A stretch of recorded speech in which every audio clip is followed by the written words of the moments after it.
Bonjour et bienvenue à la réflexion de cette semaine dans ma série Amour et gratitude. Aujourd'hui, nous allons explorer la vérité profonde selon laquelle il n'y a pas de passé, de présent ni de futur, parce qu'on ne peut que vivre dans le moment présent. Alors, ça signifie que notre passé est uniquement et toujours dans notre espace mental dans le moment présent. Le passé est terminé. Il ne peut pas me toucher, comme on peut lire dans Un cours en miracle. On croit souvent que notre passé nous définit ou façonne notre identité et notre réalité présente.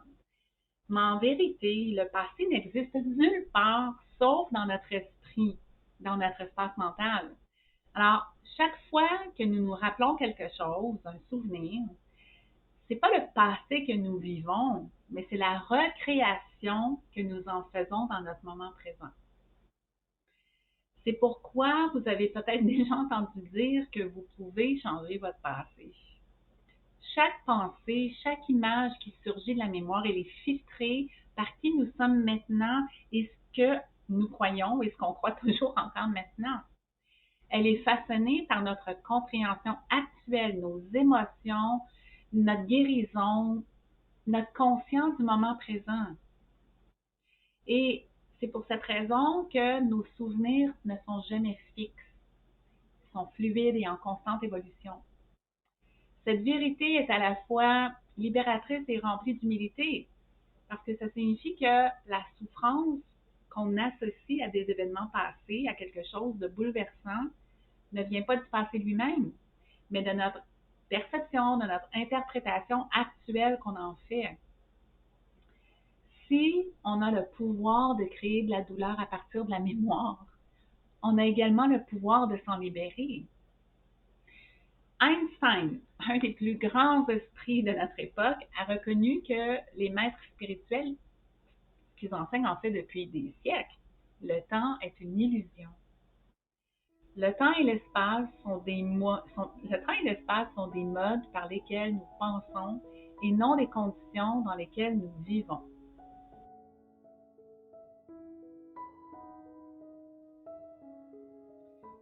Le seul moment qui est réel, c'est maintenant. On ne peut que vivre et être dans le moment présent. On peut uniquement exister dans le présent, même quand on parle de réalité parallèle. Le passé et le futur sont des concepts de l'ego. C'est des outils qu'il utilise pour interpréter ce qui a été afin d'anticiper ce qui pourrait être.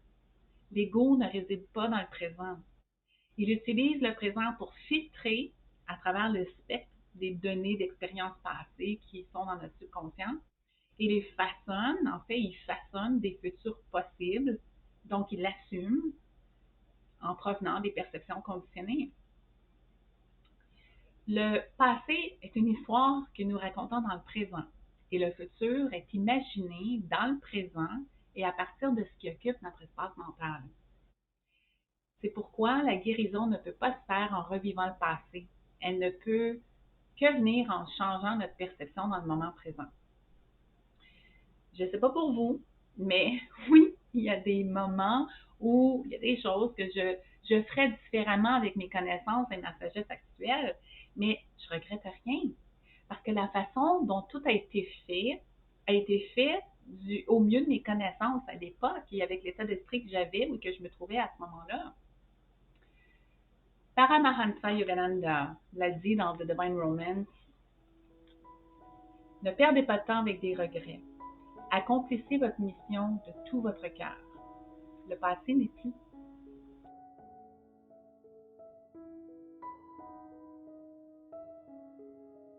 L'ego s'accroche au passé parce qu'il se nourrit de la séparation. La séparation des autres, de la paix d'esprit, de la paix du cœur, de la vérité, de qui nous sommes, de notre essence divine. Lorsqu'on regarde le passé d'un point de vue provenant de l'ego, on pense qu'on doit pardonner les autres ou nous-mêmes pour surmonter la douleur ou les pensées négatives qu'on voit encore dans notre esprit. Mais le véritable pardon, Ça ne consiste pas à changer ce qui s'est passé. Il s'agit de le voir différemment, de s'ouvrir à une perception différente pour empêcher l'ego de contrôler le narratif. Lorsqu'on regarde le passé à travers les yeux de l'ego, on peut voir la douleur, le jugement, le blâme. On voit les actions des autres comme des offenses et nos propres actions comme des erreurs. Mais lorsque on s'éloigne du contrôle de l'ego, on réalise que chaque événement, chaque personne ne faisait que jouer sa vie selon son propre niveau de conscience à ce moment-là. Ils agissaient également selon leur propre ego. Ça n'excuse pas leur comportement. Le pardon ne sert pas à excuser un comportement. En fait, il s'agit de nous libérer de notre présent, dans notre présent, des chaînes de notre propre jugement que nous portons encore sur un événement ou une situation passée. Vous avez déjà probablement entendu cela, nous ne voyons pas les choses comme elles sont, nous les voyons comme nous sommes. C'est une citation connue, mais j'avoue que d'une auteure que j'ai jamais lue, Anaïs Nin. Le philosophe Kant a fait une découverte similaire il y a des siècles lorsqu'il a dit quelque chose comme « Nous ne voyons pas les choses comme elles sont, mais comme nos perceptions nous permettent de les voir. » Ce dont on se souvient, ce n'est pas le passé, c'est le reflet de notre conscience actuelle à ce sujet. Si nous avons vu quelque chose à travers le prisme de la douleur, ça ne signifie pas que l'événement était douloureux en soi.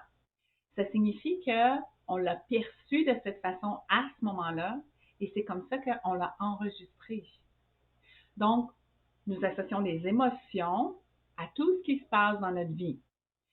Et si on n'associe pas une nouvelle perception, une autre émotion, lorsque les données vont remonter et revenir de notre subconscient, elles vont reprendre là où elles ont été laissées, là où elles sont restées.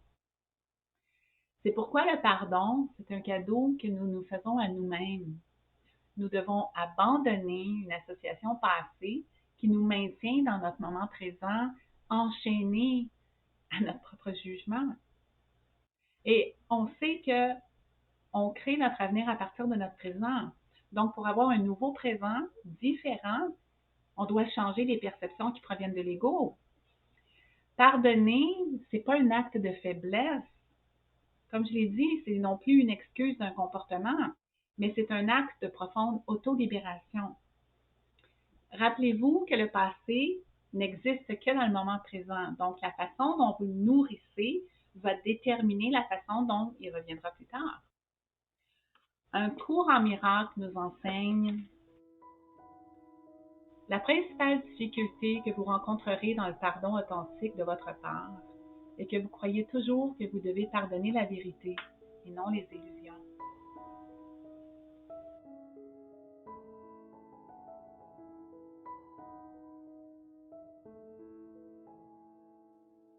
L'ego-réalité que nous percevons comme la vérité, elle est façonnée par le conditionnement passé et filtrée à travers le prisme de l'ego qui se croit tout puissant. Donc, qui fait de tout une interprétation subjective basée sur nos croyances et paradigmes qu'on a présentement plutôt qu'une réalité absolue. Il ne s'agit pas d'un déni d'expérience, mais d'une compréhension profonde que ce que nous avons jugé était notre propre perception. Et les perceptions peuvent changer, comme on l'a souvent dit. Eckhart Tolle a écrit « Rien ne s'est jamais produit dans le passé, cela s'est produit dans le moment présent. » Alors, vous pouvez peut-être comprendre un peu mieux pourquoi. Si nous comprenons que le passé ne se recrée que dans le moment présent, on peut réaliser que la guérison, elle aussi, ne se produit que maintenant. Demandez-vous, suis-je prêt à voir les choses différemment? Suis-je prêt à abandonner mon attachement à la douleur, qu'elle soit physique, mentale ou émotionnelle? Suis-je prêt à abandonner mon propre jugement? Si vous souhaitez approfondir votre travail intérieur sur ces questions, je vous invite à vous procurer le e-guide de cette semaine. Vous avez le lien dans la description et ça va vous aider à réfléchir encore plus profondément. Vous pourrez découvrir les jugements, les attachements, les patterns inconscients qui façonnent votre réalité. Parce que au moment où vous libérez le besoin d'avoir raison, vous libérez également le besoin de souffrir. Pensez-y.